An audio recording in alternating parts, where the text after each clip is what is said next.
بسم اللہ الرحمن الرحیم نحمدہ ونصلی علی رسولہ الکریم اما بعد فاعوذ باللہ من الشیطان الرجیم بسم اللہ الرحمن الرحیم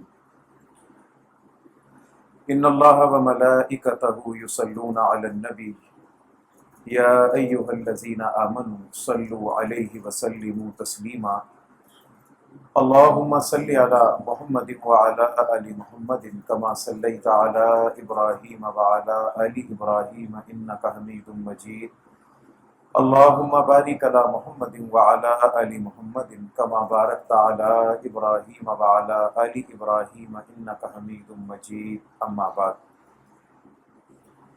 صفحہ نمبر 31 پارہ نمبر 2 سورہ مبارکہ بقرہ، اور سورہ مبارکہ بقرہ کی آیت نمبر 213 جہاں سے انشاءاللہ آج ہمارے درس کا آغاز ہوگا۔ گزشتہ گفتگو میں آپ حضرات کے سامنے اللہ تبارک و تعالیٰ کی جو بیان کردہ اور عنایت کردہ آیات ہم نے پڑھی اور سنی، اس کا خلاصہ یہ تھا کہ اللہ تبارک و تعالیٰ فرماتے ہیں کہ اسلام میں، دین اسلام میں پورے کے پورے مکمل داخل ہو جاؤ۔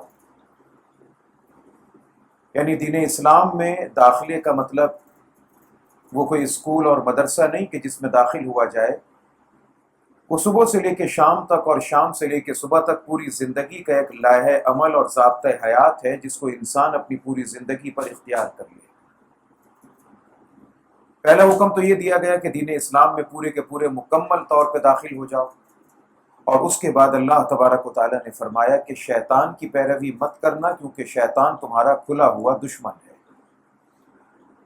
اور یہ بات آپ کی خدمت میں عرض کی کہ شیطان کے شیطانی روپ تو بہت سارے ہیں، وہ تو سب جانتے ہیں کہ شیطان کا روپ شیطانی ہے، مگر شیطان کے جو نورانی روپ ہیں ان کی تعداد بھی ہزاروں کے اندر ہے۔ یعنی ہے وہ شیطان، اور وہ شیطان ایک نورانی روپ اختیار کرتا ہے، اور نورانی روپ اختیار کر کے لوگوں کو دھوکے میں مبتلا کرتا ہے، اور اس کا نتیجہ یہ نکلتا ہے، اس کا اثر یہ ہوتا ہے کہ غلطی کرنے والا، گناہ کرنے والا اپنی غلطی اور گناہ کو گناہ نہیں سمجھتا، اور جب وہ اپنی غلطی اور گناہ کو گناہ سمجھتا نہیں تو نہ سمجھنے کا اثر یہ پڑتا ہے کہ وہ توبہ بھی نہیں کرتا۔ جب وہ توبہ نہیں کرتا تو بلا توبہ جب وہ دنیا سے چلا جاتا ہے تو وہ جہنم کا حقدار ہو جاتا ہے۔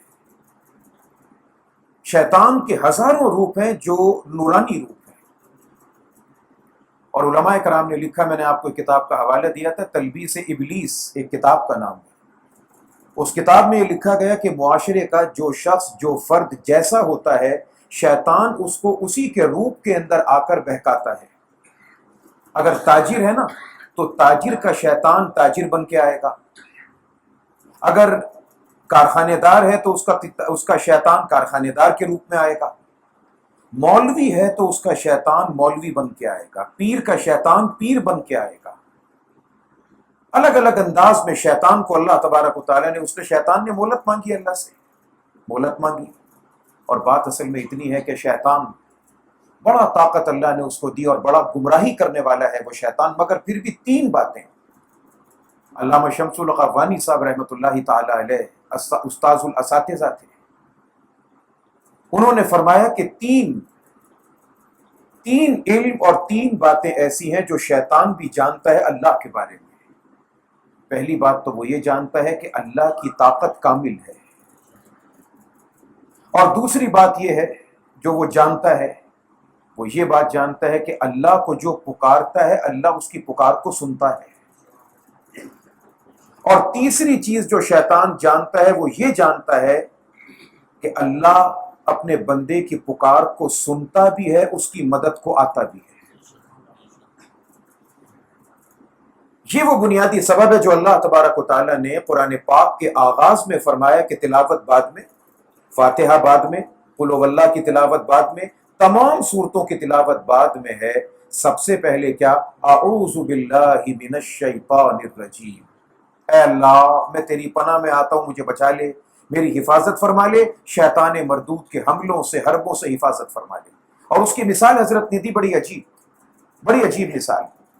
جس مثال کے ذریعے ہم کو یہ تمام کی تمام باتیں سمجھ میں آ جائیں کہ شیطان جانتا ہے تمام چیزوں کو جانتا ہے، اس لیے کہ اس نے خود قرآن پاک کے اندر یہ کہا، اللہ کریم نقل کیا قرآن پاک میں شیطان کا جملہ کہ اللہ میں جانتا ہوں تجھے، مگر پھر بھی تیرے بندوں کو گمراہ کروں گا، مگر جو تیرے مخلص بندے ہیں ان پہ میرا زور نہیں چل سکتا، ان پہ میرا زور نہیں چلے گا۔ اس کی مثال حضرت نے بڑی عجیب تھی، فرمایا کہ جیسے گھر کے دروازے پر ایک بچہ ہے 5 سال کا اور ایک بچہ ہے 10 سال کا۔ 10 سال کا بچہ 5 سال کے بچے کو مار رہا تھا، 10 سال والا بچہ 5 سال والے بچے کو مار رہا تھا، اور جو 5 سال کا بچہ مار کھا رہا تھا اس نے آواز دی، ابو مجھے بچاؤ، یہ دیکھو بڑا یہ مجھے مار رہا ہے، ابو دیکھو یہ مجھے مار رہا ہے۔ اچھا بچہ وہ بھی ہے جو 5 سال کا، بچہ وہ بھی ہے جو 10 سال کا۔ 5 سال والا بچہ کمزور، 5 سال والا بچہ ضعیف، 5 سال والے بچے کی طاقت کمزور۔ اس 5 سال والے بچے نے 10 سال والے بچے سے مار کھائی، اپنے باپ کو پکارا۔ باپ نے گھر کے اندر کمرے کے اندر بیٹھے بیٹھے ابھی باہر نہیں نکلا، وہیں سے آواز دی، خبردار چھوڑتے ہو کہ میں آؤں؟ 10 سال کے بچے نے آواز سنی، ابھی وہ باپ آیا نہیں، اس نے مارا نہیں، اس نے دیکھا نہیں، مگر یہ 10 سال کا بچہ جانتا ہے کہ اس 5 سال والے بچے نے جس کو پکارا ہے وہ طاقت میں مضبوط ہے، اس 5 سال والے بچے نے جس کو آواز دی ہے اس نے اس کی آواز سن لی ہے، اگرچہ وہ سامنے نہیں آیا، مگر اس 5 سال والے بچے کی آواز سن کر اس نے کہہ دیا کہ میں آ رہا ہوں۔ یہ پیغام سننا ہوتا ہے۔ 10 سال کا بچہ دم دبا کے بھاگ جاتا ہے۔ شیطان جانتا ہے کہ پروردگار طاقتور بھی ہے، پروردگار کو جو پکارتا ہے پروردگار پکار سنتا بھی ہے اور سننے کے بعد مدد بھی کرتا ہے، اس لیے شیطان سے بچنا ہے، رب کی پناہ میں آ جاؤ، رب کی پناہ میں آ جاؤ۔ اور جب انسان رب کی پناہ میں آ گیا، اللہ کی پناہ میں آ گیا، اللہ کے حفاظتی حصار کے اندر آ گیا، تو پھر میرے عزیزوں اور دوستوں یاد رکھیے گا کہ اسے کوئی طاقت بہکا نہیں سکتی، ورغلا نہیں سکتی۔ دیکھیں انسان، ہم لوگوں کی عجیب کیفیت ہے، وہ جو کسی شاعر نے کہا نا، عجب شے یہ حضرت انسان ہے، عجب شے یہ حضرت انسان ہے، فعل بد تو خود کرے لعنت علی شیطان ہے۔ سارے کے سارے برے کام کیجیے، شیطان نے کروا دیا۔ انسان کی طاقت بڑی مضبوط، انسان کا حوصلہ بڑا مضبوط ہے میرے دوستوں۔ انسان اپنے حوصلے پر اگر عمل کرنے پہ آ جائے تو پہاڑوں کو سر کر لیتا ہے۔ انسان اگر اپنے حوصلے کے اوپر عمل کرنے پر آ جائے تو شیر کو پنجرے میں بند کر دیتا ہے۔ انسان اگر اپنے ارادے پر عمل کرنے پہ آ جائے تو بڑے سے بڑے طاقتور مخلوق اور جانور کو اپنے اشاروں پر نچا لیتا ہے۔ یہ شیطان کی کیا حقیقت اور حیثیت ہے جو انسان کے تابع نہ ہو سکے۔ انسان اپنا ارادہ مضبوط کرے، عزم مصمم کرے، شیطان کا کوئی زور نہیں چل سکتا، بالکل زور نہیں چل سکتا۔ ہم جو دیکھتے ہیں کہ اللہ والے، اللہ کے نیک بندے، بزرگان دین، اولیاء کرام، سلسلہ نقشبندیہ ہے، چشتیہ ہے، قادریہ ہے، سہروردیہ ہے، صابریہ ہے، نظامیہ ہے، معصومیہ، جتنے سلسلے ہیں، ان تمام کے تمام سلسلوں کے جو بزرگان دین تھے ان کا مقصد مطلب کیا تھا؟ یہ تمام سلسلے چلے 2 صحابہ کرام سے، ایک جناب صدیق اکبر، ایک جناب علی مرتضیٰ رضی اللہ تعالیٰ عنہ شیر خدا۔ صدیق اکبر سے چلا سلسلہ نقشبندیہ، سلسلہ چشتیہ، قادریہ، سہروردیہ، علی مرتضیٰ شیر خدا رضی اللہ تعالیٰ عنہ سے۔ تصوف کے سلسلے مشہور 4، صحابہ کرام 2، وہاں سے اللہ نے ایک سلسلہ چلایا۔ بنیادی غرض اور مقصد کیا ہے؟ بنیادی مقصد کیا ہے؟ انسان کے نفس کی اصلاح کرنا، شیطان سے دور کرنا۔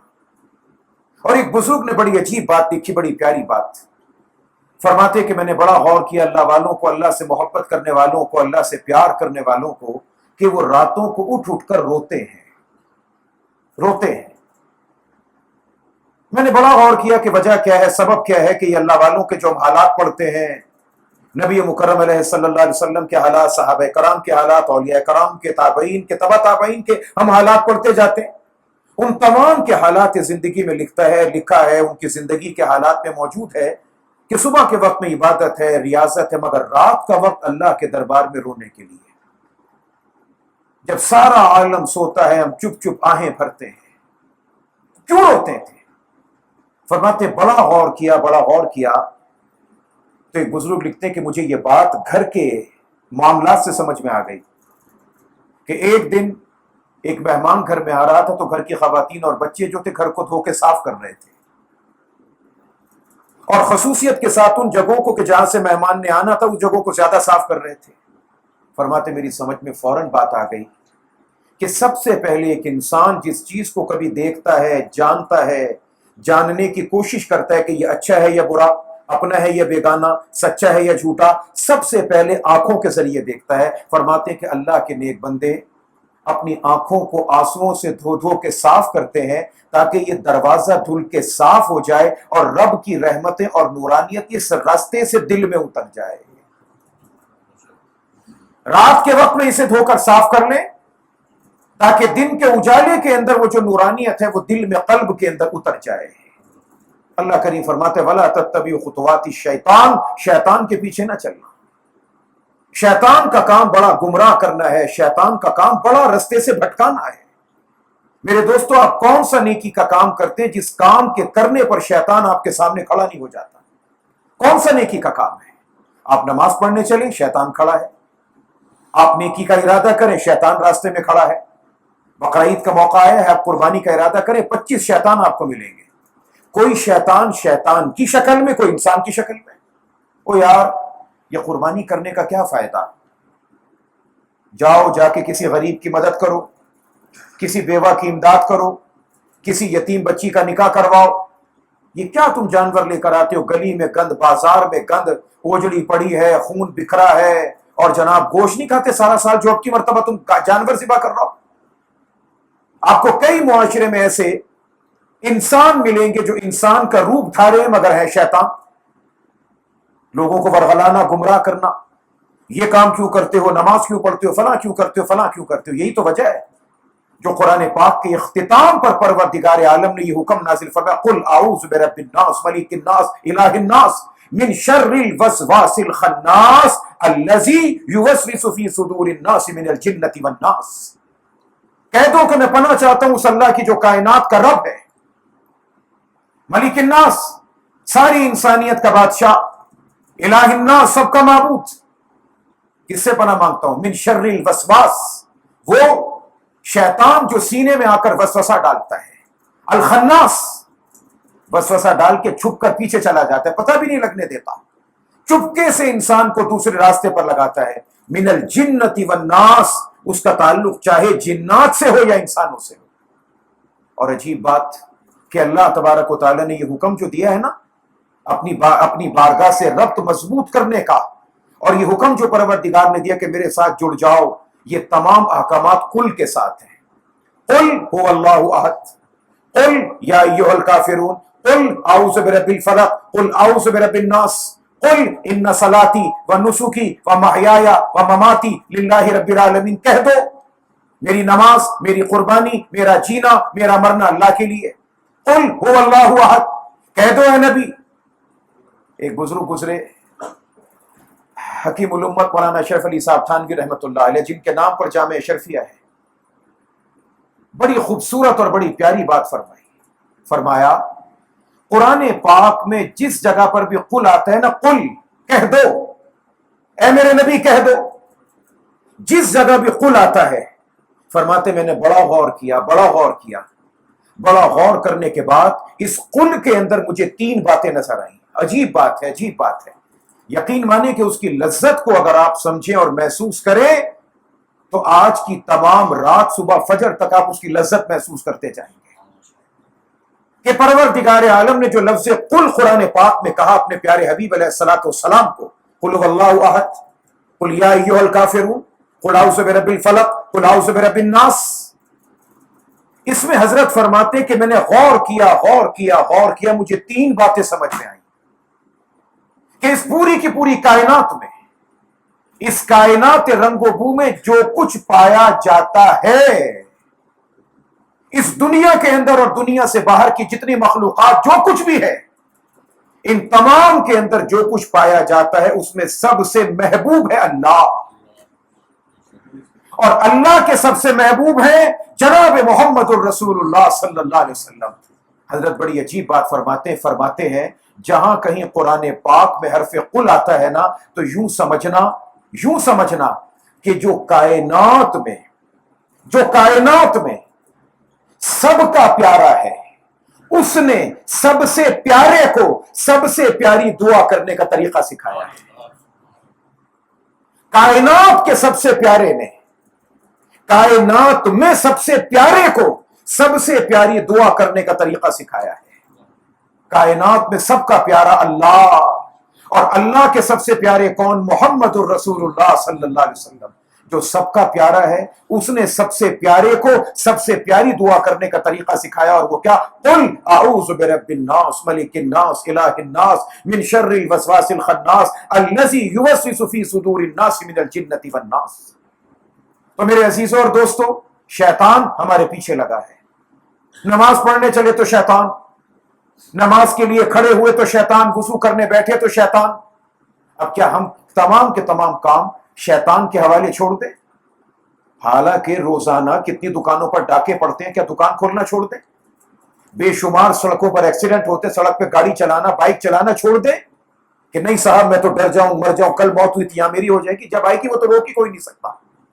اینما تکونوا یدرککم الموت ولو کنتم فی بروج مشیدہ، جہاں کہیں بھی ہو یہ موت تمہارے پیچھے پیچھے پیچھے پیچھے لگی ہے، چاہے تم لوہے کے برج میں بند ہو جاؤ۔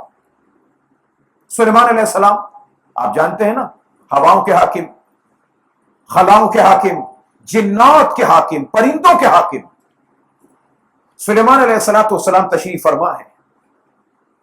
موت کا فرشتہ جناب سلیمان کے سامنے آ کے بیٹھ کے ذرا سر کھجانے لگا، انسانی شکل میں آیا۔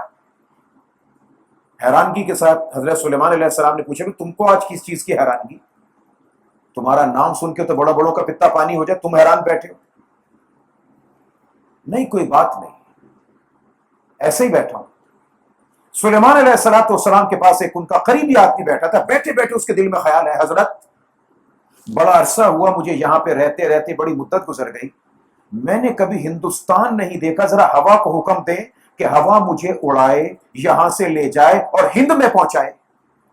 جناب سلیمان کے تو بائیں ہاتھ کا کام تھا، تخت کو کہا، وہ تخت جس کا نہ پٹرول، نہ ڈرائیور، نہ اسٹیئرنگ، نہ بریک، نہ انجن، نہ کچھ، ایک تخت بنا ہے، کم از کم 25,000 افراد اس پہ بیٹھ جاتے ہیں، 25,000، اور اتنا سا ایک پرندہ بالش بھر کا ہد، کھٹ بڑھائی وڈ کٹر، سر پہ تاج، گندم کے کھیتوں میں پھرتا ہے، اس کو اللہ کریم نے ڈیوٹی لگا دی، حدود صاحب تم آگے آگے چلو، آنکھوں کو یہ پروردگار نے بینائی دے گی، پوری زمین کو ٹرانسپیرنٹ بنا دیا، کہاں پہ کیا ہے، کہاں پہ کچھ ہے، کہاں پر کچھ ہے۔ یہ ہدہد صاحب گائیڈ بن کر، رہبر بن کر، رہنما بن کر آگے آگے ہیں، اور ہوا تخت سلیمانی کا پٹرول اور انجن بن کے اڑا کر لے کر جا رہی ہے۔ سلیمان علیہ السلام نے کہا جواب ہوا لے جاؤ، ان صاحب کا دل چاہ رہا ہے ہندوستان دکھانے کو، وہاں چلو۔ وہ وہاں پہنچا، جناب فرشتہ موت کے چہرے پہ مسکراہٹ آ گئی، پوچھا کیوں مسکراتے ہو؟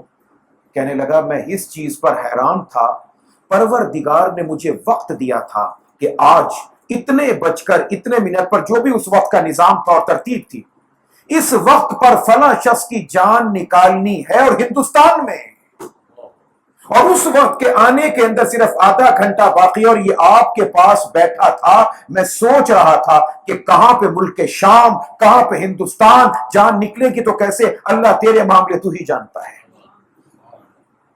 کہ اللہ کریم نے اس کے دل میں ڈالا۔ اس نے جناب سلیمان علیہ السلام سے عرض کیا، اور جناب سلیمان علیہ السلام نے ہوا سے کہا اس کو ہندوستان لے کے، پلک جھپکتے کے اندر، منٹوں سیکنڈوں کے اندر۔ تو بھئی بات یہ ہے کہ اس سے تو انسان بچ نہیں سکتا۔ اب کیا شیطان کے وسوسے میں آ کر ہم زندگی کے کام ترک کر دیں، چھوڑ دیں؟ تو یہ شیطان کا وسوسہ ہم کو صرف اور صرف محض اور محض دینی معاملات میں نظر کیوں آتا ہے؟ اللہ تبارک و تعالیٰ فرماتے وَلَا تَتَّبِعُوا خُطُوَاتِ الشَّيْطَانِ، شیطان کے نقش قدم پر کبھی مت چلنا، کیوں؟ یہ تمہارا کھلا دشمن ہے، یہ لے جا کر بٹھاتے ہیں۔ میرے عزیز و دوستو، آپ شادی شدہ افراد بیٹھے، اور میں نے پچھلی مرتبہ بھی آپ سے عرض کیا تھا کہ اب تک کی اتنی زندگی گزری، لوگ مسئلے مسائل سوال پوچھنے آتے ہیں، 99.9% لوگ جب آتے ہیں تو جب پوچھنے کے لیے آتے ہیں جی مولوی صاحب 3 طلاقیں دے دی، بتائیں اب کیا کروں، اب بچنے کی ترکیب بتائیں۔ اتنے عرصے میں بس غالباً ایک یا دو افراد ایسے آئے کہ جنہوں نے کہا کہ صاحب نباہ نہیں ہو سکتا، بتائیں شریعت کا تقاضا کیا ہے جدائی کا۔ میرے عزیزوں، دوستوں، نوجوانوں، ہم شادی شدہ افراد جتنے بھی یہاں پر بیٹھے ہوں، ہمارے نوجوان ساتھیوں کی جب شادی کا وقت آتا ہے نا، اسے بتایا جاتا ہے، اس کا دوست بتاتا ہے آپ نے شیروانی وہاں سے لینی ہے، آپ نے ولیمے کا سوٹ فلاں جگہ سے لینا ہے، آپ نے بوٹ وہاں سے لینا ہے، آپ نے فلاں جوتی وہاں سے لینی ہے، فلاں پرفیوم وہاں سے لینا ہے۔ مگر دکھ کی اور افسوس کی بات ہے کہ اس نے اپنی زندگی کو دین کے مطابق پاکیزہ کیسے بنانا ہے، اس کے لیے نہ وہ دولہا میاں کچھ سیکھنا چاہتے ہیں، نہ ان کا کوئی دوست ان کو بتانا چاہتا ہے۔ نتیجہ کار اور خصوصیت کے ساتھ یہ معاملات زندگی میں وہاں کثرت سے دیکھنا ہے جہاں پہ شادی لو میرج ہوتی ہے۔ لو میرج، پسند کی شادی، مر رہے ہیں ایک دوسرے پر فریفتہ، ایک دوسرے کے بغیر زہر کھا رہے ہیں، نیلا تھوتا چبا رہے ہیں، نیند کی گولیاں 50 اس نے کھا لی، 25 اس نے کھا لی، مرتے پھر نہیں، وہ بھی پریشان کہ بس جناب زندگی کا کوئی کام نہیں۔ اب وہ جتنی محبت جو پیار تھا وہ تو سارا کا سارا پہلے ہوا رخصت ہوا۔ اب اس کے بعد جب عملی زندگی میں رکھا قدم، عملی زندگی میں قدم رکھنے کے بعد پتہ چلا کہ 2 اور 2 4 ہوتے ہیں کہ 5 ہوتے ہیں۔ جب پتہ چلا کہ شادی ہو گئی، بیاہ ہوا، 2 4 5 دن، 10 دن، 15 دن، 20 دن تک سیر سپاٹے، دعوتیں، عداوتیں، سب کچھ ہوا۔ اب اس کے بعد جب عملی زندگی میں رکھا قدم، اور عملی زندگی میں قدم رکھ کر اب کہا کہ لاؤ ناشتہ، کھاؤ دوپہر کا کھانا، لاؤ رات کا کھانا، یہ کام وہ کام، اب ان صاحب کے چاروں طبق روشن۔ پھر علی مرتضیٰ رضی اللہ عنہ کی وہ بات یاد آ گئی۔ ان سے کسی نے پوچھا نا کہ اے علی یہ تو بتاؤ شادی کس چیز کا نام ہے؟ بڑے مسکرا کے علی مرتضیٰ نے فرمایا سرور شہر غموم دہر، ایک مہینے کے بڑے مزے، اس کے بعد زندگی بھر کے غم۔ اور ہمارے ایک بزرگ گزرے مولانا ادریس صاحب کاندلوی رحمۃ اللہ تعالی علیہ، حضرت نے اس جملے کے اوپر جوڑ لگایا، اور عجیب جوڑ لگایا، فرمایا کہ علی مرتضیٰ نے تو یہاں تک فرمایا تھا نا سرور شہر غموم دہر، فرمایا اس کے بعد کیا ہے لزوم مہر قصور زہر دخول قبر، کہ اب جب شادی ہو گئی تو مہر بھی لازم ہے، زندگی کے خرچے، اب جب خرچوں کا بوجھ پڑا کمر جھک گئی، اور کمر جھکی قبر کے اندر چلے گئے۔ اب بہت طریقے کے ساتھ جناب ادھر شادی کرنی ہے صاحب، اس کے بغیر تو مر جائیں گے، زندگی ختم ہماری، نیلت ہوتا، زہر کی گولی، نیند کی گولی، چوہے کی گولی، بلی کی گولی، سب کھا جاؤ، نہ ہوا تو یہ ہوگا۔ اکثر و بیشتر جو معاملات ہمارے پاس آتے ہیں وہ اسی قسم کے لوگوں کے۔ جب ان سے پوچھا گیا کہ یار آپ کی شادی اماں نے کی تھی؟ ابا نے نہیں، میں نے خود ہی کی تھی۔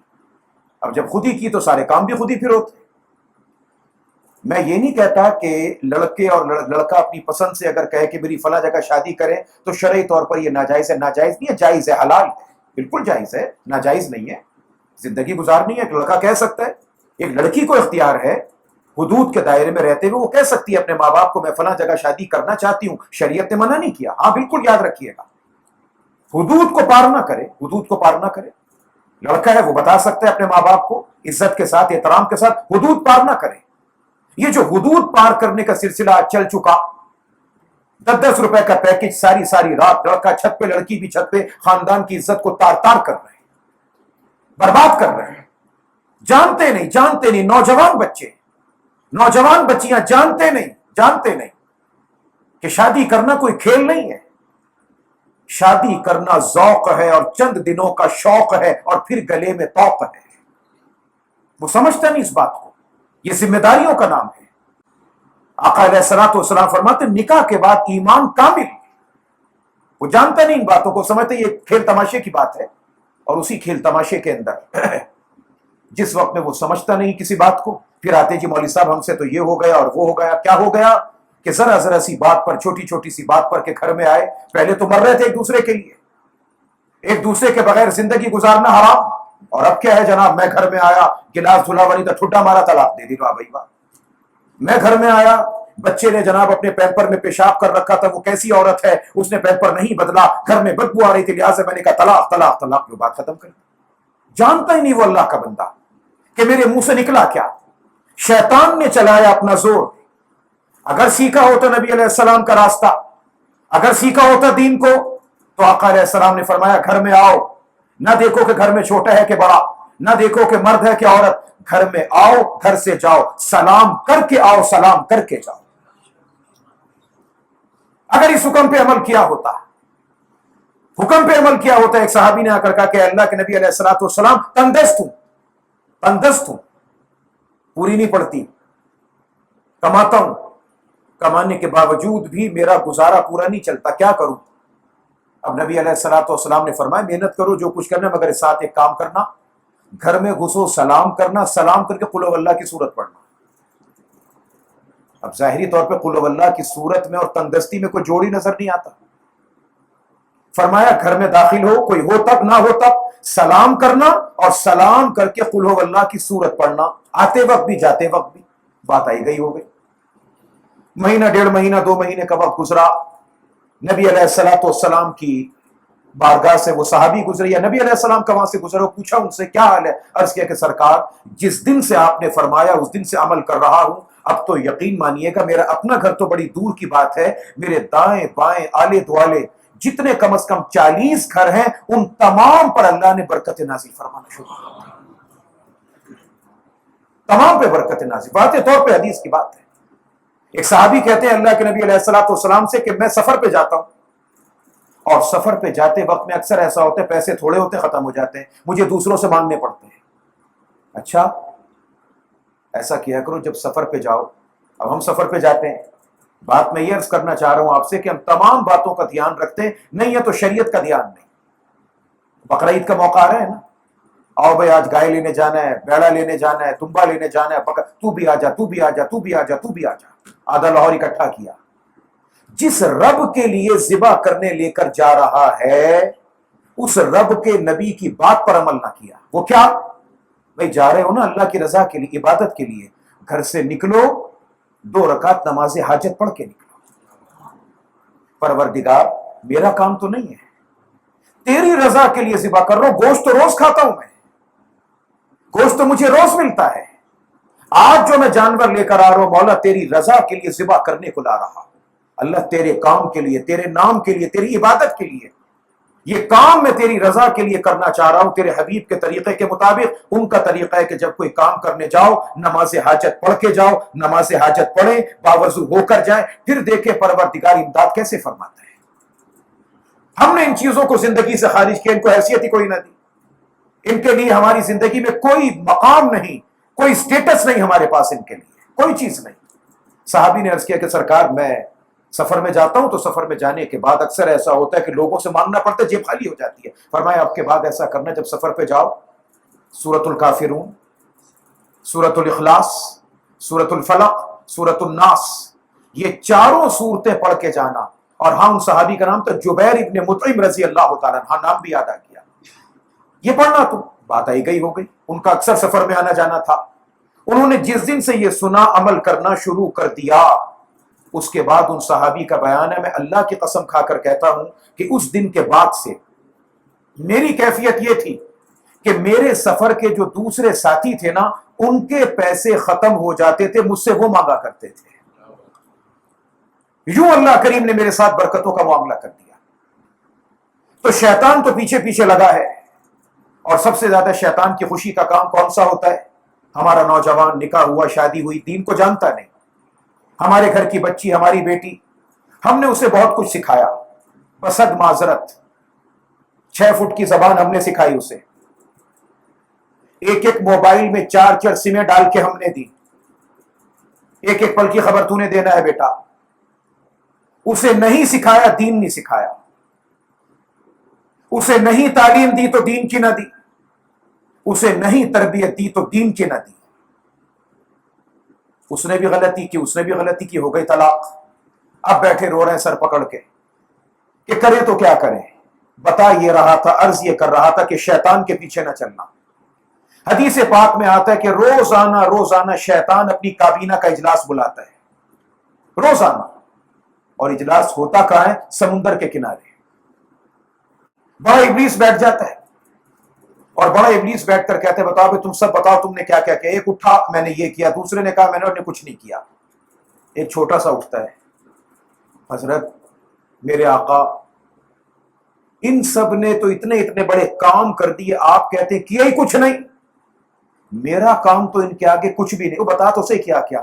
میں نے تو یہ کیا جناب شیطان صاحب، ابلیس صاحب، بڑے سردار میرے، میں نے یہ کیا کہ ایک گھر میں دو میاں بیوی بڑی محبت سے، بڑے پیار سے، بڑے سکون سے، بڑے سلوک سے رہ رہے تھے، میں نے ان کے بیچ میں نفرتوں کا بیج ڈالا، اور نوبت یہ آ گئی کہ آج میاں نے کھڑے کھڑے بیوی کو طلاق دے دی۔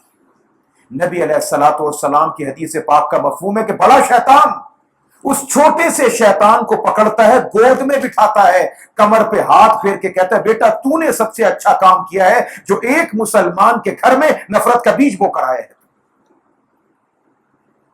تو شیطان کے پیچھے نہیں چلنا، وَلَا تَتَّبِعُوا خُطُوَاتِ الشَّيْطَانِ، شیطان کے پیچھے مت چلنا، یہ اللہ کہتا ہے اِنَّهُ لَكُمْ عَدُوٌّ مُبِينٌ، وہ تمہارا دشمن ہے۔ اللہ، شیطان تو دشمن ہے، ہم بچیں کیسے؟ بچیں کیسے؟ اللہ اکبر۔ ایک بزرگ نے اپنے کسی مرید سے پوچھا کہ میں تمہیں اپنے ساتھ بیعت کرنا چاہتا ہوں، اپنے ساتھ رکھنا، تم میرے ساتھ چلنا چاہتے ہو، ایک طریقہ کار ہے، میرے ایک سوال کا جواب دو۔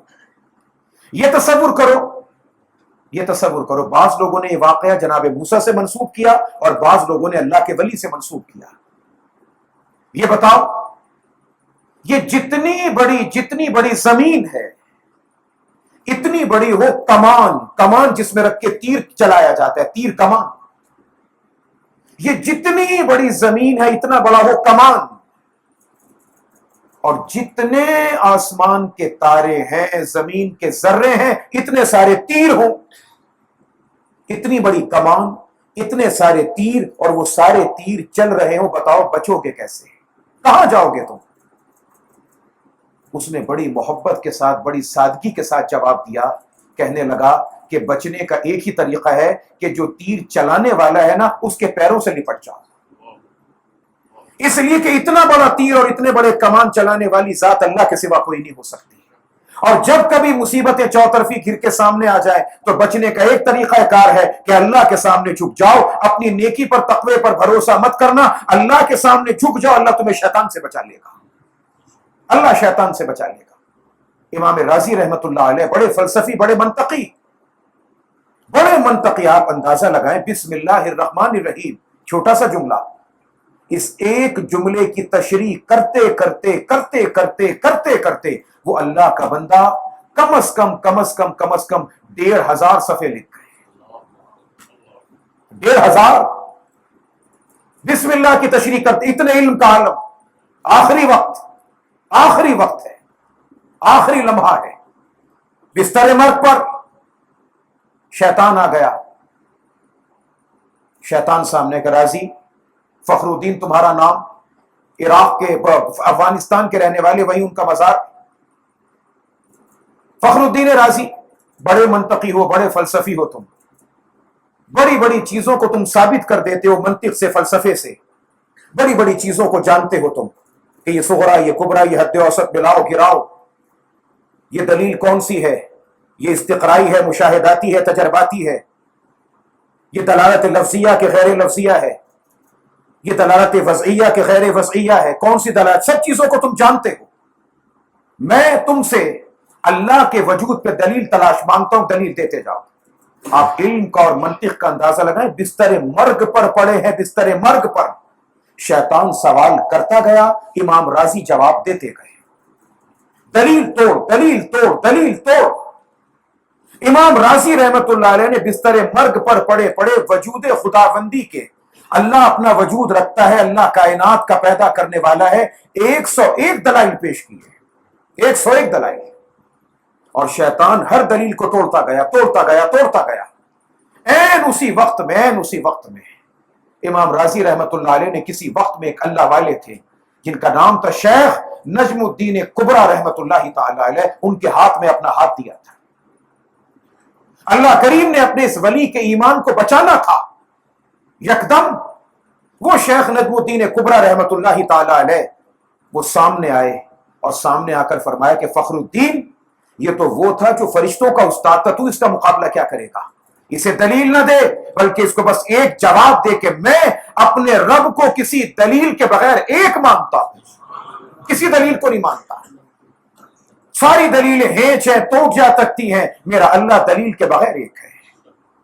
میرے دوستو شیطان تو پیچھے پیچھے لگا ہے، شیطان کا کام تو ہے ہم کو ورغلانا، بہکانا، بھٹکانا۔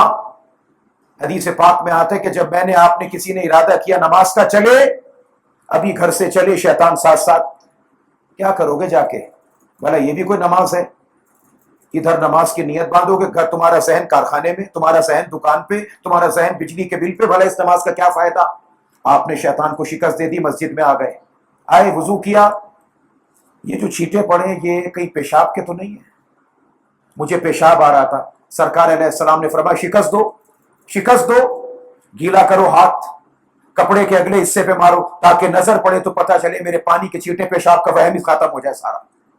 آنکھیں کھڑے ہو گئے مسلح پر، اللہ اکبر نیت باندھی، پتہ نہیں ثنا پڑھی ہے کہ نہیں، فاتحہ پڑھی کہ نہیں، اسے بھی شکست دے دی۔ پڑھ لی ایک رکعت، پھر حملہ، ایک پڑھی ہے کہ دو، دو پڑھی کہ تین، یہاں تک کہ میرے عزیزوں اور دوستو جب تک ہم السلام علیکم ورحمت اللہ، السلام علیکم ورحمت اللہ نہیں کہہ دیتے، شیطان بہکاتا جا رہے ہیں۔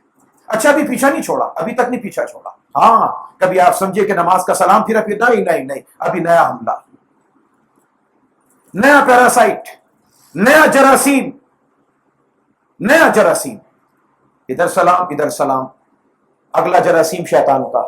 کتنے نیک ہو تم، کتنے متقی ہو تم، وہ دیکھو تمہارا بھائی، وہ دیکھو تمہارا پڑوسی، کسی نے نماز نہیں پڑھی تو تم نے پڑھی۔ اس لیے نبی علیہ السلام نے فرمایا سلام پھیرو تو کیا کہو؟ استغفر اللہ، استغفر اللہ، استغفر اللہ۔ سمجھ میں نہیں آتی تھی بات کہ اللہ ہم نے تو نماز پڑھی، تیرا نام لیا، رکوع کیا، سجدہ کیا، قیام کیا، اور سلام پھیرتے کہتے ہیں استغفر اللہ، اللہ تو معاف کر دے۔ کون سا گناہ کیا ہم نے؟ نہیں گناہ نہیں کیا، شیطان اس نیکی کو گناہ کروانا چاہتا ہے، ہمارے اندر تکبر کا جراثیم بونا چاہتا ہے۔ اس لیے فرمایا کہ سلام پھیر کر کیا کہنا؟ استغفر اللہ، استغفر اللہ، استغفر اللہ کے پروردگار میں غرور و کبر نہیں چاہتا، اللہ میں تیری پناہ میں آنا چاہتا ہوں۔ تو بھائی میرے عزیزوں اور دوستو، شیطان سے بچنے کا ایک طریقہ کار ہے، وہ کیا؟ اللہ کی پناہ میں آ جاؤ۔ اللہ کہتے ہیں کہ دین پہ عمل کرو پورا پورا، شیطان کے نقش قدم پہ مت چلو، یہ تمہارا کھلا دشمن ہے۔ اور اس کے بعد پروردگار عالم نے فرما دیا کہ دنیا کے اندر ایمان والے لوگ، تقوی والے لوگ، ان کی غربت، ان کا افلاس، اللہ کریم آپ کو لے جائے، بار بار لے جائے۔ آقا علیہ السلام کے روضے کے سامنے ایک چبوترا ہے میرے دوستو، جس کا نام ہے صفہ کا چبوترا، اصحاب صفہ۔ اور آپ جانتے ہیں کہ وہاں پر جو نبی علیہ السلام کے شاگرد، نبی علیہ السلام کے غلام جو وہاں پر رہتے تھے، ان کا صرف ایک کام تھا، وہ کیا؟ فقط ایک کام، کہ حضور کی غلامی میں پڑے رہیں اور حضور کا کوئی فرمان ہمارے کانوں سے اوجھل نہ ہو جائے۔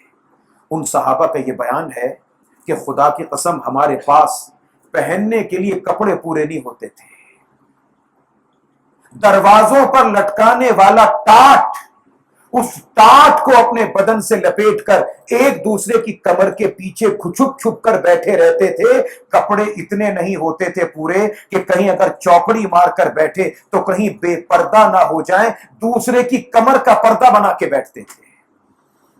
یہ عالم تھا غربت کا، اور یہ عالم تھا مقام کا، کہ پروردگار نے زندگی میں دنیا کے اندر وہ جتنے تھے ان سب کے لیے پیغام کہہ دیا، فلاں صحابی رضی اللہ تعالیٰ عنہ، فلاں صحابی رضی اللہ تعالیٰ عنہ، اللہ ان سے راضی، اللہ سے راضی۔ اور جسے اللہ کی رضا ملے اس کے لیے اور چاہیے کیا؟ اس کے لیے یہ چاہیے یا ایتھا النفس المطمئنہ ارجعی الی ربک راضیۃ مرضیہ فادخلی فی عبادی وادخلی جنتی۔ آؤ پاکیزہ نفس کے لوگوں، آؤ، میں تم سے راضی ہو گیا، تم مجھ سے راضی ہو گئے، آؤ میرے بندوں میں شامل ہو جاؤ، میری جنت میں داخل ہو جاؤ۔ وہ لوگ جو کسی کی غربت اور نیکی کی وجہ سے، اس کی غربت کی وجہ سے، نیکی کی وجہ سے مذاق اڑاتے ہیں، اللہ کریم فرماتا ہے کہ جس کا مذاق اڑایا گیا اس کا مقام اونچا ہوگا، اور یہ مذاق اڑانے والا پست مقام میں دنیا کے اندر نظر آئے گا، اور اللہ کے ہاتھ میں رزق ہے، وہ جس کو چاہے بے حساب و بے کتاب عطا فرماتا ہے۔ آج کی آیت مبارکہ، کان الناس امۃ واحدہ، تمام کے تمام انسان ایک ہی امت، ایک ہی آدم کی اولاد، ایک ہی حوا کی اولاد، جناب آدم سے لے کر جناب نوح علیہ السلام تک سب کے سب لوگ ایک ہی نقشے پر رہے، ایک طریقہ، کوئی کافر نہ تھا۔ جناب نوح علیہ السلام، سورہ نوح کے اندر ہم پڑھ چکے ہیں، ان کی قوم کے 5 بت آئے، ود، سوا، یعوق، نصر، یغوث، 5 قسم کے بت آئے جن کی بتوں کی پوجا شروع ہوئی اور لوگوں کا اللہ کی توحید سے عقیدہ ہٹ گیا۔ کان الناس امۃ واحدہ، ساری کی ساری انسانیت ایک قوم تھی۔ فبعث اللہ النبیین مبشرین ومنذرین، پھر اللہ نے اپنے نبیوں کو بھیجا۔ وہ نبی کیا کام کرتے تھے؟ بنیادی طور پہ 2 کام، جو اللہ کی بات مانے اسے دو بشارت، خوشخبری، گڈ نیوز، اور جو نہ مانے اسے دو نظر، ڈراؤ، اللہ کی نہ مانو گے پھر یاد رکھو جہنم تمہارے لیے تیار ہے۔ وَأَنزَلَ مَعَهُمُ الْكِتَابَ بِالْحَقِّ، اور جتنے نبیوں کو اللہ نے بھیجا ان کو کتاب دے کے بھیجا۔ کیا مقصد؟ یعنی کچھ نبیوں کو کتاب دے کر بھیجا، کچھ نبیوں کو چھوٹی کتاب، بڑی کتاب، اور اکثر نبیوں کو ان کتابوں کا پیروکار بنا کر بھیجا کہ جو کتاب وہ تھی اسی کے پیروکار تم بن جاؤ۔ جیسی جیسی ضرورت ویسے ویسے نسخہ آتا گیا۔ بیماری چھوٹی ہے، بخار ہلکا سے پیناڈول کھا لو، نہیں اترا، یہ چیز کھا لو، 10 دن ہو گئے، 12 دن، 15 دن، نہیں اترا بخار، اچھا اب کسی بڑے ڈاکٹر سے رجوع کرو، اس نے دوا دی، نہیں اترا، اب فکر بڑھ گئی، کسی اور کے پاس، پچھلا نسخہ کینسل، کسی اور کے پاس، اب گئے، اب جا کے جڑ پکڑی گئی، اب جڑ پکڑی گئی، دوا ملی، علاج ہوا، خوراک ملی، بخار ختم ہو گیا۔ اس طرح سے انسانیت ہلکی بیمار، ہلکی خوراک، زیادہ بیمار، زیادہ خوراک، آتے آتے آتے آتے انسانیت گھٹنوں گھٹنوں نہیں، گردن گردن ذلت میں دھس گئی، گردن گردن ذلتوں میں دھس چکی ہے۔ بیت اللہ کا طواف ننگے ہو رہا ہے، بیٹی پیدا ہوتی ہے زندہ قبر میں چلی جاتی ہے، 1 روپیہ دے کر سود کے اوپر نسلوں کو غلام بنا لیا جاتا ہے، ذلتوں کا بازار گرم ہے۔ ابو جہل، جو شخص مرنے والا ہوتا اس کے کنارے سرانے جا کر بیٹھ جاتے، یار تم مرو گے تمہارے بچے کا کیا بنے گا، تمہارے بچے کا کیا عالم ہوگا، کیا حال ہوگا، کیا انجام ہوگا، لاؤ مجھے سارا پیسہ تو تمہارے بچے کے کام آ جاؤں گا۔ باپ نے کہا چل ٹھیک ہے میں نے مرنا ہے، پتا چلا کہ باپ مرا، اب یتیم کو دھکے مار مار کے گھر سے باہر نکال رہا ہے۔ جب انسانیت کا معیار اتنا ہو گیا پھر پروردگار نے نسخہ کامل بشکل قرآن اور انسان کامل بشکل محمد مصطفیٰ صلی اللہ علیہ وسلم بھیج دیا کہ پچھلی تمام چیزیں کینسل، منسوخ، اب اس پر عمل کرنا ہے۔ ایک دن جناب فاروق اعظم رضی اللہ تعالیٰ کچھ پڑھ رہے تھے، ایسے حضور کا گزر ہوا، نبی علیہ السلام نے پوچھا عمر آج بڑے غور سے کچھ پڑھ رہا ہوں، کیا پڑھ رہا ہوں؟ حضرت یہ تورات کے کچھ صفحے پڑھ رہا ہوں۔ یہ کہنا تھا، جو صحابہ کرام وہاں موجود تھے وہ بتاتے ہیں کہ نبی علیہ السلام کے چہرے کا رنگ بدل گیا، اور یہ میں آپ کو عرض کر چکا کہ نبی علیہ السلام کا غصہ اور جلال اسے پہچاننا کچھ مشکل نہیں تھا، اس واسطے کہ صحابہ کرام کہتے ہیں جب حضور علیہ السلام کو پورا غصہ اور جلال ہوتا تھا نا تو نبی علیہ السلام کی کیفیت یہ ہوتی تھی کہ یہ محسوس ہوتا تھا کہ کسی نے آپ کے چہرے پر سرخ انار نچوڑ رکھا ہے، یہ کیفیت ہوتی تھی، محسوس ہوتا تھا کہ غصے کی کیفیت ہے، چہرے کا رنگ تبدیل ہو جاتا تھا۔ نبی علیہ السلام نے پوچھا اچھا تورات پڑھ لو، کہ جی۔ اب حضور علیہ السلام کے جملے سنیے گا، جملے کیا تھے؟ قرآن پاک آیا سب چیزوں کو کینسل کر دیا، نبی علیہ السلام کے تاریخی جملے سنیے گا، سرکار نے کیا فرمایا؟ فرمایا سنو، لو کان موسیٰ حیًّا، لو کان موسیٰ حیًّا ما وسعہ الا اتباعی۔ عمر یاد رکھو، اگر آج موسیٰ زندہ ہو کر بھی اس دنیا کے اندر آ جائیں، اپنی تورات پر عمل نہیں کریں گے، محمد کے قرآن پر عمل کریں گے، میرا اتباع کرنا پڑے گا، اپنی تورات و انجیل ختم، اگر وہ سامنے آ جائے تو اتباع میرا کرنا پڑے گا، میری کتاب کا اتباع کرنا پڑے گا۔ پروردگار فرماتے ہیں وَأَنزَلَ مَعَهُمُ الْكِتَابَ بِالْحَقِّ، کتاب سچائی کے ساتھ دے کر بھیجی، لِيَحْكُمَ بَيْنَ النَّاسِ فِيمَا اخْتَلَفُوا فِيهِ، تاکہ لوگوں کے بیچ میں تمام اختلافات کا فیصلہ ہو جائے۔ وَمَا اخْتَلَفَ فِيهِ إِلَّا الَّذِينَ أُوتُوهُ مِن بَعْدِ مَا جَاءَتْهُمُ الْبَيِّنَاتُ بَغْيًا بَيْنَهُمْ، اور اختلاف نہ کیا لوگوں نے مگر ان کو کہ جن کو پروردگار کتاب دے چکا، دلیلیں دے چکا، اس کے آنے کے بعد اختلاف کیا۔ کیا تورات، کیا انجیل، کیا زبور؟ یار میرے دوستو، انجیل، تورات، زبور تو دور کی بات ہے، موجودہ گیتا بھگوت، رامائن، ہندوؤں کی کتاب، آپ اندازہ لگائیں ان کتابوں تک میں حضور کی نشانیاں موجود ہیں صلی اللہ علیہ وسلم، ان کتابوں تک میں موجود ہیں۔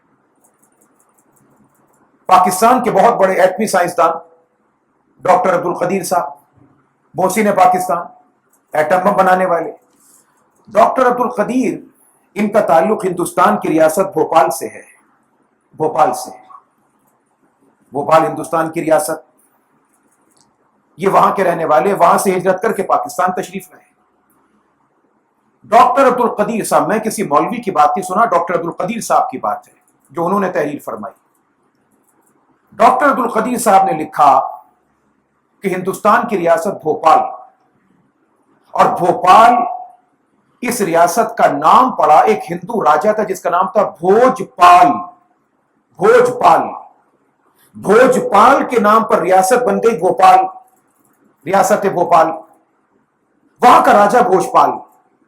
رسول اکرم صلی اللہ علیہ وسلم کا معجزہ، کیا معجزہ؟ 27واں پارہ سورۃ القمر، وانشق القمر، کہ حبیب علیہ الصلوۃ والسلام سے مشرکین نے مطالبہ کیا اللہ کے سچے نبی ہو تو چاند کے ٹکڑے اڑا کے دکھاؤ۔ اللہ تبارک و تعالیٰ نے تو نبی علیہ الصلوۃ والسلام کے یہ سب کھلونے پہلے ہی پیدا کر دیے ہوئے تھے، وہ تو بچپن میں اپنے جھولے میں پنگوڑے میں ہاتھ پیر ہلاتے تھے، ان کے ہاتھوں اور پیروں کی سمت کے اندر چاند کے آسمان کے تارے گھوما کرتے تھے۔ نبی علیہ السلام نے سیدھے ہاتھ کی کلمے والی انگلی کو اٹھایا، اٹھا کر چاند کی جانب اشارہ کیا، اشارہ ہوا، چاند کے 2 ٹکڑے اڑ گئے، چاند 2 حصوں میں تقسیم، اس کے بعد جڑ گیا، چاند ٹوٹا۔ مکے کے لوگ جنہوں نے مطالبہ کیا، بدقسمت بد نصیب، کہنے لگے یہ تو جادوگر ہے، جادو کر کے دکھا دیا۔ اب جو بات کہنا چاہتا ہوں، تورات، انجیل، زبور تو دور کی بات، میں کسی مولوی کی بات نہیں کر رہا، ایٹمی سائنسدان، ایٹم بم ایجاد کرنے والے ڈاکٹر عبدالقدیر خان صاحب، ان کی بات کہہ رہا ہوں۔ ہندوستان کی ریاست بھوپال کے وہ رہنے والے، بھوپال کی تاریخ سے واقف۔ ہندوستان کا راجا بھوجپال، جس کے نام پہ بنی ریاست بھوپال، اس نے اپنا روز نامچہ، اپنی ڈائری لکھوائی۔ اس ڈائری میں اس نے لکھوایا کہ میں نے آج رات ایک عجیب بات دیکھی۔ میں اپنے محل کے باغ میں ٹہل رہا تھا، اپنی رانیوں کے ساتھ پھر رہا تھا، اچانک مجھے روشنی کم نظر آئی، میں نے نگاہ اٹھا کر دیکھا تو مجھے کیا پتا چلا کہ چاند ٹوٹا، آدھا ٹکڑا ادھر چلا گیا، آدھا ٹکڑا ادھر چلا گیا۔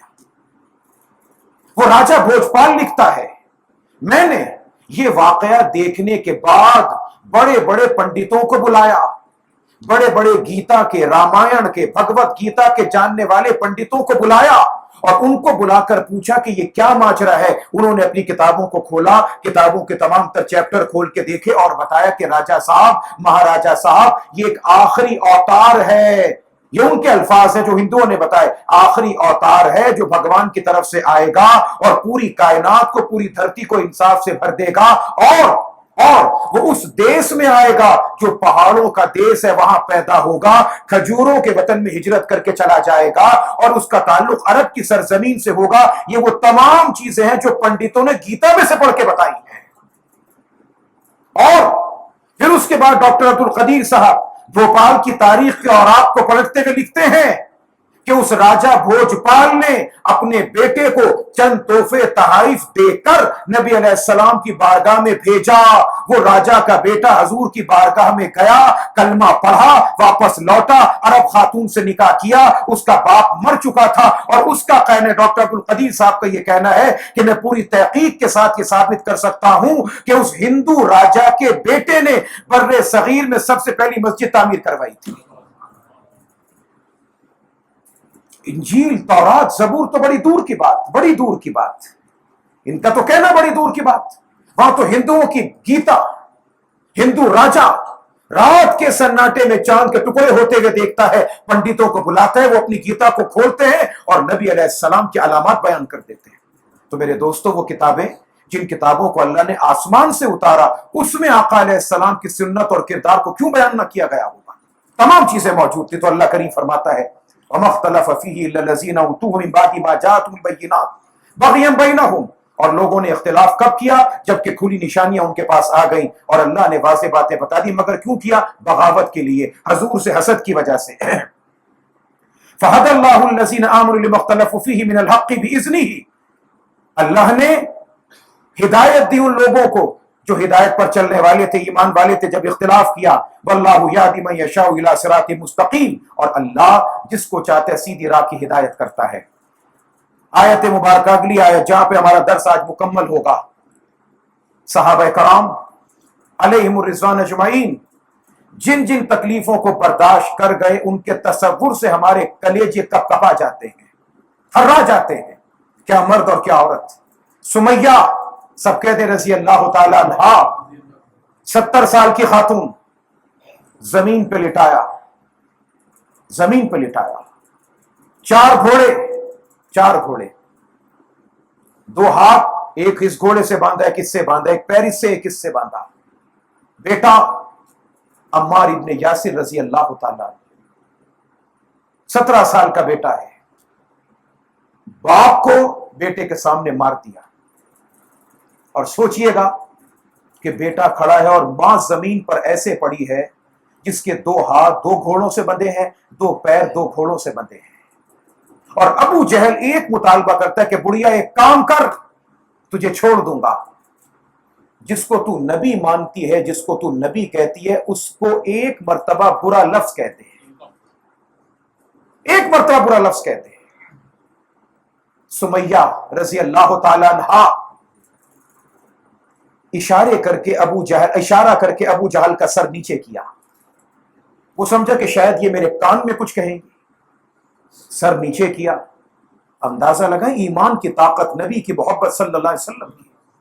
70-75 سال کی بوڑھی عورت، میاں مر چکا، بیٹا سامنے کھڑا ہے، مرنے کو تیار، 2 ہاتھ الگ گھوڑوں سے، 2 پیر الگ گھوڑوں سے بندھے ہیں کہ نہ مانے گی، گھوڑوں کو دوڑا دے کہ چر کے مر جائے گی۔ ابو جہل نے سر منہ نیچے کیا، یہ عورت جتنی اس میں ہمت اور طاقت تھی، اپنے منہ سے سارا تھوک جمع کیا، اور جمع کرنے کے بعد تھوک کہہ کے اس کے اوپر تھوک کے کہا کہ جو مجھ سے مطالبہ کرے کہ میں اپنے نبی کی شان میں گستاخی کروں، اس کا منہ اسی قابل کے تھوکا جائے۔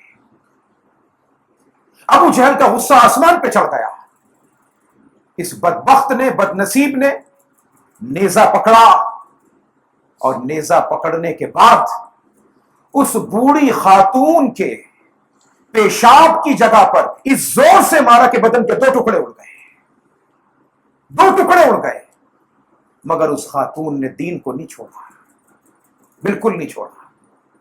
یہ کون ہے؟ حضرت خبیب رضی اللہ تعالیٰ عنہ۔ تکلیف خدا کی قسم تصور سے آدمی کب کب آ جائے، تصور سے کب کب آ جائے۔ ایک مطالبہ ہے، ایک مطالبہ، اتنا کہہ دو، کرنا نہیں، کہہ دو کہ میری جگہ پھانسی پہ محمد کو لا کے لٹکا دو، صلی اللہ علیہ وسلم، وہ اتنا کہہ دو، چھوڑ دیں گے۔ پھانسی، جتنے میرے بدن پہ بال ہیں نا، اتنی مرتبہ مجھے جان ملے، اور اتنی مرتبہ جان ملے اور تم مجھے پھانسی دو، اور اس کے بعد مجھ سے مطالبہ کرو، تو میں اتنا بھی نہیں کہوں گا کہ میرے نبی کے پیر میں کانٹا بھی چبھو دو۔ تاریخ نے لکھ دیا، ہم نے پڑھ لیا، زبان پہ آ گیا، سماعتوں میں چلا گیا، مگر کتنا مشکل کام کہ اس جملے کے کہنے کے بعد ان کو یوں کیا، یار ہم تو خدا کی قسم، بقرعید آ رہی ہے نا، ہماری شریعت نے تو یہ کہا کہ ایک جانور کے سامنے دوسرے کو فوراً ذبح نہ کرنا، ذرا دور کر کے کرنا، ذبح کرتے وقت چھری کو تیز کر لینا، کہیں جانور کو تکلیف نہ ہو۔ اور یہ محمد کا صحابی کھڑا ہے صلی اللہ علیہ وسلم کا، اس کا ہاتھ پکڑا جاتا ہے، چھری لی جاتی ہے، پہلے انگوٹھا کاٹ کے پھینکا، بتاؤ اب بھی ہے کہ نہیں؟ نہیں، انگلی کاٹ کے پھینکی۔ اس پر بس نہیں کیا، ایک ایک انگوٹھا کاٹا، انگلی کاٹی۔ میرے دوستوں میں کہہ رہا ہوں، کہنا آسان، لکھنا آسان، پڑھنا آسان، ذرا سوئی تو چبھوئے، ذرا ٹیکے کی سوئی چبھے تو چیخیں نکل جاتی ہیں۔ تصور تو کریں کیا کیا کچھ برداشت کیا، کس کس زحمت کو برداشت کیا، کس کس تکلیف کو گوارا کیا۔ جلتے ہوئے تیل کے کڑاہوں کے اندر ڈالا گیا، تیل کے کڑاہوں کے اندر، گرم گرم تیل کے کڑاہوں کے اندر، برداشت کر گئے، کسی چیز کو ترک نہ کیا۔ کیا مرد ہے، کیا عورت ہے، کسی نے نہیں چھوڑا نبی علیہ الصلوۃ والسلام کے دین متین کو۔ یہ تو اللہ کا کرم ہے کہ قربانیاں ان تک ختم ہو گئیں۔ اللہ نہ کرے، اللہ نہ کرے ان کا کروڑواں حصہ بھی اگر ہم پر آ جاتا، اللہ نہ کرے ہم ایمان چھوڑ کے چلے جاتے۔ ایک اکیلے بلال رضی اللہ تعالیٰ جنہیں دیکھ کر عمر فاروق رضی اللہ عنہ بھی رو جایا کرتے تھے، آتے تو کھڑے ہو کے استقبال کرتے تھے، آؤ میرے سردار، میرے آقا آؤ۔ اور کبھی کبھی فاروق بلال حبشی سے کہتے ذرا کمر سے کپڑا تو ہٹاؤ۔ فاروق اعظم جیسا بہادر مضبوط دل کا انسان چیخیں مار کے رو پڑتے تھے، اس لیے کہ بلال کی کمر پر جلتے ہوئے کوئلوں پر لیٹ کر گھسیٹ گھسیٹ کر اتنے بڑے بڑے سوراخ پڑ چکے تھے کہ ہاتھ کی مٹھی بند کر کے جب اس میں رکھی جاتی تھی پوری مٹھی اس میں آ جایا کرتی تھی۔ بلال کے سینے کے اوپر پتھر، بلال کی کمر کے نیچے کوئلے، اور بلال کا جو مالک تھا جب دور میں انسان بکا کرتے تھے، اس مالک کی بدنصیب بیوی نوکدار ایڑی کی جوتی پہن کر بلال کی ہتھیلیوں پر اپنا پورا وزن رکھ کے کھڑی ہو جایا کرتی تھی، اور زخموں کے اوپر مرہم رکھنے والا کوئی نہیں ہوتا تھا، ان زخموں پر نمک چھڑکا جاتا تھا۔ اور عجیب تھا یہ انسان کہ یہ سب کچھ سہ کر، سب کچھ دیکھ کر بھی ایک جملہ منہ سے کہتا تھا، یا احد یا احد، اللہ تو ایک ہے، تو ایک ہے، تو ایک ہے، میں تیرے ساتھ کسی کو شریک نہیں کرتا۔ ایک صحابی جب تکلیف سے بلبلا اٹھے، نبی علیہ السلام کی بارگاہ میں حاضر خدمت ہوئے کہ اللہ کے نبی صلی اللہ علیہ وسلم، اتنی مصیبتیں، اتنی تکلیفیں، پریشانیاں ہم پر آ رہی ہیں، کیا کبھی مدد بھی آئے گی؟ نبی علیہ السلام نے فرمایا گھبراؤ مت، تم سے پہلے جو افراد گزر چکے بتاؤں ان کے ساتھ کیا ہوتا تھا؟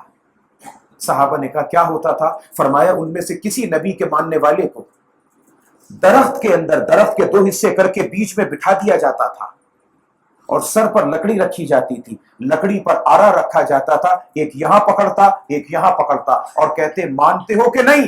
اور وہ کہتا کہ نہ مانو۔ اسی وقت میں آرے کو چلایا جاتا تھا اور اس کے جسم کے دو ٹکڑے ایک ادھر پھینک دیا جاتا تھا۔ فرمایا تمہیں بتاؤں کہ کیا ہوتا تھا؟ لوہے کی بڑی بڑی کنگیاں بنائی گئی تھی، اور وہ کنگیاں بنا کر جو ایک اللہ کے ماننے والے تھے ان کے بدن پر جب گھسیٹا جاتا تھا، گوشت الگ ہو جاتا تھا، ہڈی الگ ہو جاتی تھی، اور وہ تڑپ تڑپ کے مر جاتے تھے۔ میرے دوستو تفصیلات کا وقت نہیں، قرآن پاک پڑھیں تشریح کے ساتھ، تفصیل کے ساتھ۔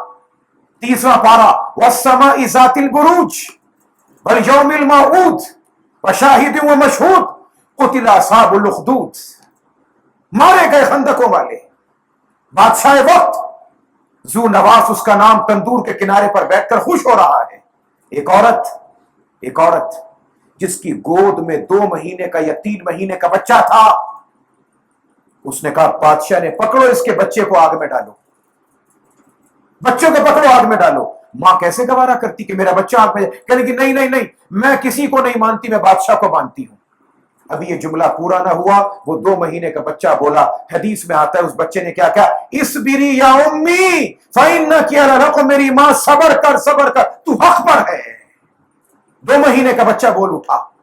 ماں نے بچے کو گود سے لگایا، تندور میں چھلانگ مار دی۔ ایک ظلم ہوا۔ نبی علیہ السلام نے فرمایا تم کیا سمجھے، تم نے کیا جانا کہ دین فقط زبان سے اللہ کا نام لینے کا نام؟ ان تکالیف کو برداشت کرنا پڑے گا۔ ذرا دیکھیے گا، ام حسبتم، تم نے کیا سمجھا، ان تدخلوا الجنت، کہ تم جنت میں ایسے ہی چلے جاؤ گے، ولما یاتکم مثل الذین خلوا من قبلکم، جب تک کہ تم پر وہ مصیبتیں نہ آ جائیں جو تم سے پہلوں پر آئی تھی۔ اب بھی ایسے حالات ہیں، کیا کشمیر، کیا فلسطین، کیا شام، کیا عراق، ایسے ہی حالات ہیں کہ لوگ تانے دے دے کر کہتے کہ بتاؤ کدھر ہے تمہارا اللہ، کہاں اللہ کی مدد، متی نصر اللہ، کب آئے گی اللہ کی مدد؟ اللہ، خبردار ہو جاؤ، آگاہ ہو جاؤ، متوجہ ہو جاؤ، ان نصر اللہ قریب، بے شک اللہ کی مدد نزدیک ہے۔ وہ امتحان لے رہا ہے، امتحان کے بعد اللہ تبارک و تعالی انعام ضرور عطا کرتا ہے۔ اور میرے دوستو، امتحان اللہ جب لیتا ہے اپنے بندے کی برداشت کے مطابق لیتا ہے، اور انعام جب عطا کرتا ہے اپنی شان کے مطابق عطا کرتا ہے۔ نصر اللہ قریب، اللہ کی مدد بہت نزدیک، بہت قریب ہے۔ اللہ تبارک و تعالی ہم سب کو دین پر عمل کرنے کی توفیق عطا فرمائے، ہم سب کے ساتھ عافیت اور کرم کا معاملہ فرمائے۔